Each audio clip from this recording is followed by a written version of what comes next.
Ito ay rated SPG. Striktong patnubay at gabay ng magulang ang kailangan. Maaaring may masiselang tema, lengguwahe, karahasan, sexual, horror o droga na hindi angkop sa mga bata. Wala ngang kaalam-alam si Sergov na ninanakawan nga siya nito ni Venice at ni Vivian nang dahil na nga rin kasabwat nga nila itong si Charmaine na dinadagdagan nga ang food cost nga sa restaurant ng mga Palma upang ngang kuhanin nga ang mga sobra. Ngunit maririnig nga ni Tata itong ngang si Charmaine na kinakausap nga ang mga bibili nga ng mga ingredients at dinadagdagan niya nga ang mga food cost na ito. Kaya naman nga nang marinig nga ni Tata ang masamang balak nga nito ni Charmaine ay nagsumbong nga siya agad sa ama niyang si Sergov.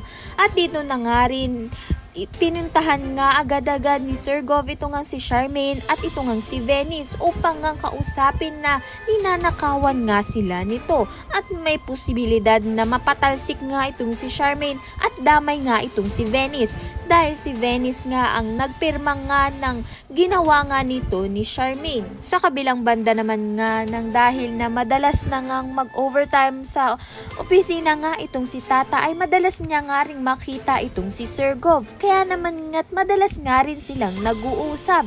Na-share nga ni Sergov na hindi nga raw siya naging mabuting ama nang dahil na nga rin sa iniwan niya nga ang kanyang unika iha. Kaya naman ngayon ay babawi nga raw siya at ipinaghahanap niya nga ito. Sumagot naman nga itong si Tata na baka raw nga nasa tabi-tabi nga lang ang kanyang tunay na anak. Wala nga silang kaalam-alam na sila nga ang tunay na mag-ama.